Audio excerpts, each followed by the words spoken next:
سرخط مهمترین خبرها: طالبان میگویند افرادی کشته شده در مرز تاجیکستان قاچاقبر بودند.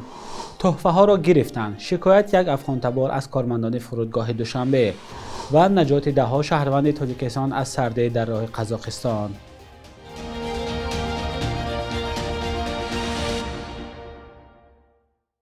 سلام بینندگان عزیز، تازه ترین خبرهای تاجیکستان و جهان را از استودیوی دوشنبگی رادیوی آزادی تقدیمتان میکنیم. امروز 20 ژانویه سال 2026 است.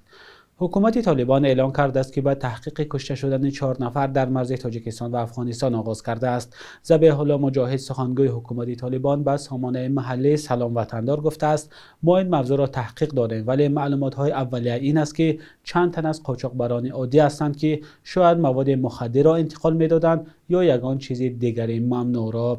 اظهارات سخنگوی طالبان در حالی است که نیروهای مرزبانی تاجیکستان افرادی کشته شده را 4 تروریست مسلح گفته بودند. حادثه 18 ژانویه در منطقه مرزی واقع در حدود ناحیه شمس‌الدین شاهین رخ داد. با این حال ذبیح الله مجاهد گفته است به تاجیکستان اطمینان می‌دهند که هیچ گروه یا فرد اجازه انجام فعالیت شبهناک را از خاک افغانستان ندارد. وعده که پیشتر هم صدا داده بود، اما تنها در یک ماه اخیر چند حمله از خاک افغانستان به تاجیکستان انجام شد. در یک ماه اخیر بار دوم است که از موردهای عبوری غیرقانونی مرز تاجیکستان گزارش می شود. کمیته امنیت ملی ماه گذشته گفته بود که در نتیجه حمله 3 عضو یک گروه تروریستی در مرز و در ناحیه شمس‌الدین شاهین 2 مرزبان تاجیک اسمت الله قربانوف و زیرهبان نوروز بیکوف کشته شدند. روز 19 ژانویه زمین لرزه شهر خاروق مرکز ولایت مختار کوهستان بدخشان را تکان داد. به اطلاع خدمات گیافیزیکی اکادمی علم‌ها، زمین لرزه ساعت 11:21 رخ داده. مرکزش در حدود جمهوری اسلامی پاکستان بود. منبع میگوید که قوه زمین لرزه در مرکز 6-7 بال و در حدود شهر خاروق 3 بال را تشکیل داد. این زمین لرزه در تاجیکستان خساراتی در پی نداشته است. یک هفته پیش هم در ولایت مختار کوهستان بدخشان زمین لرزه با قوه 5.1 بال رخ داده بود. تاجیکستان در یکی از مناطق زلزله‌خیز قاره آسیا جایگیر شده. همه سال در کشور صدها زمین لرزه ثبت می شود. یک افغان تبار مقیم کانادا میگوید کارمندان فرودگاه دوشنبه تحفه‌های او را از سمکش گرفتند. خیر محمد گل محمد در صحبت با رادیوی آزادی گفت کارمندان بخش امنیتی فرودگاه از او رشوه خواستند، ولی چون پول نداشت و نداده است چندی از هدیه‌های او از جمله عطرهای مخصوص برای داخل ماشین‌ها را گرفتند. در دفتر مطبوعاتی فرودگاه بین‌المللی دوشنبه به رادیوی آزادی گفتند رفتار کارمندان امنیت با خیر محمد گل محمد را سنجیدند و 14 هدیه او را به یک دوستش در دوشنبه برگرداندند. دفتر مطبوعاتی فرودگاه دوشنبه برگرداندن تحفه‌های این افغان تبار را تصدیق، اما رشوه طلب کردن کارمندان امنیتی فرودگاه را رد کرده است. در گذشته هم گزارش‌ها درباره طمع‌جویی کارمندان فرودگاه دوشنبه نشر می‌شد، ولی مقامات می‌گویند نظارت سخت است و این موردها کم اتفاق می‌افتد.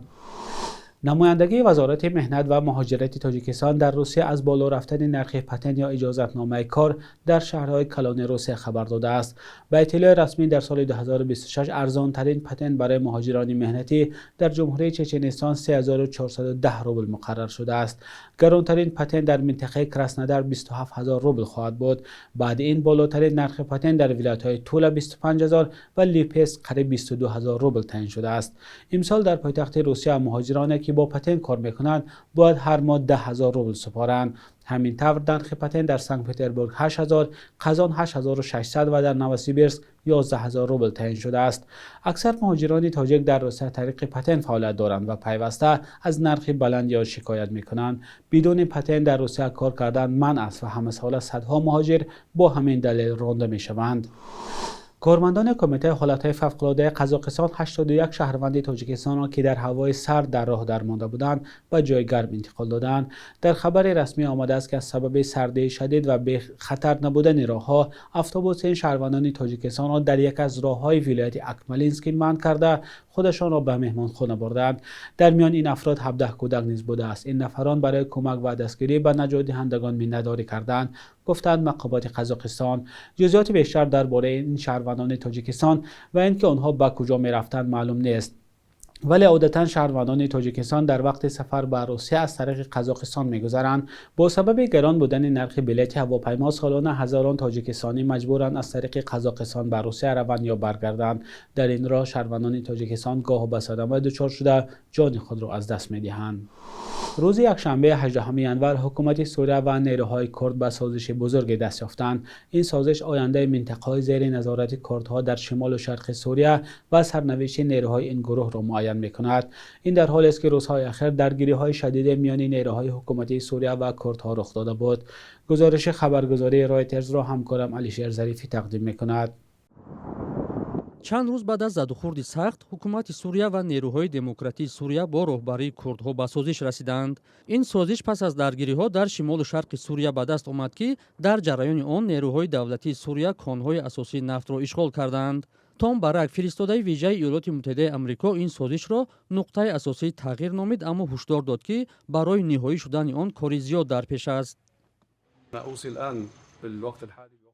در حال حاضر من آتشبس پره را توصیه می‌دهم. اینچنین از قبیله‌های عرب در آنجا دعوت می‌کنم که تا به دست آمدن صلح کامل در سوریه و تطبیق دوره به دوره سازش آرامی را نگاه دارند.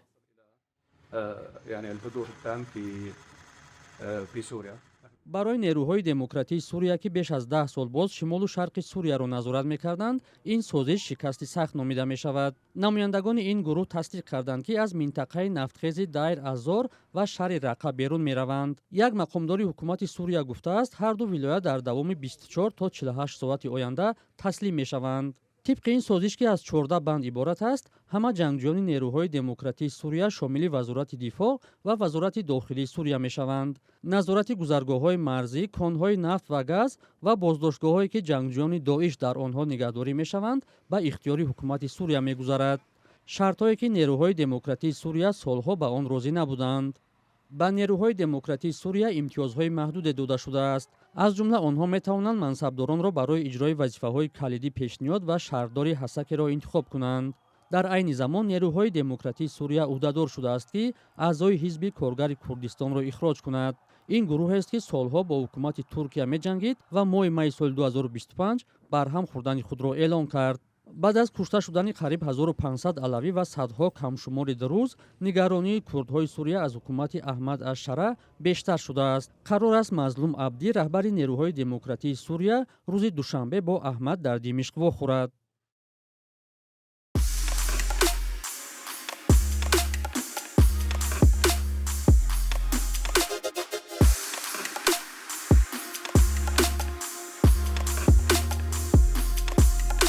همه چیزی که میخواهند و میخواهید در اینجا هست.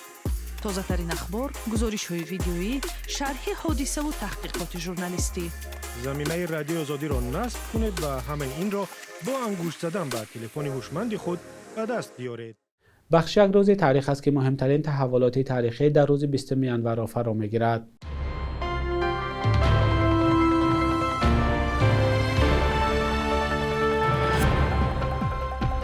20 январи соли 2008 чарха ва ё агрегати нахустини нерӯгоҳи барқи обии Санктуда 1 бо ширкати Эмомали Раҳмон, раис ҷумҳури Тоҷикистон ва Сергей Нарышкин, ноиби сарвазири Русия ба кор дароварда шуд.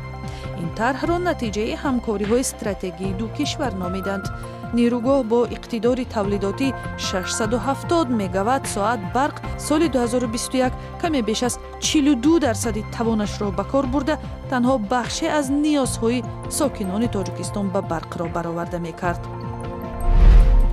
20 январи соли 2018 бо як қарори ҳукумат исми шаҳри Қурғонтепа, маркази маъмурии вилояти Хатлон воқеъ дар ҷануби Тоҷикистон ба Бухтар иваз шуд.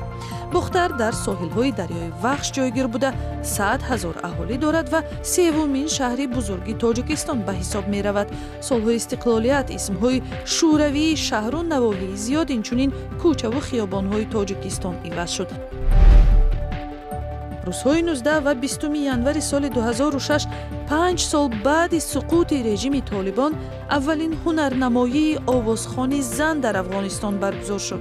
Манижа Давлатова аз Душанбе ба Афғонистон рафта дар шаҳрҳои Кобулу Мазори Шариф 2 консерт дод. ин ҳунарнамоӣ ки бо риояи тадбирҳои сахти амниятӣ ташкил шуд, дар ҳаёти сиёсию фарҳангии Афғонистони ҷангзада як ҳодисаи таърихӣ гардид. 15 сол баъдаш ҳукумат дар Афғонистон дубора зери назари Толибон гузашт ки ҳама гуна озодиҳои занонро маҳдуд мекунанд. صبح امروز در بانک تجارتی تاجیکستان 1000 روبل روسیه به 116-118 سامانی برابر است. 100 دلار آمریکایی باشد تا 928-930 سامان ارزش دارد. قرب رسمی بانک ملی تاجیکستان برای 20 ینور چنین تعیین شده است.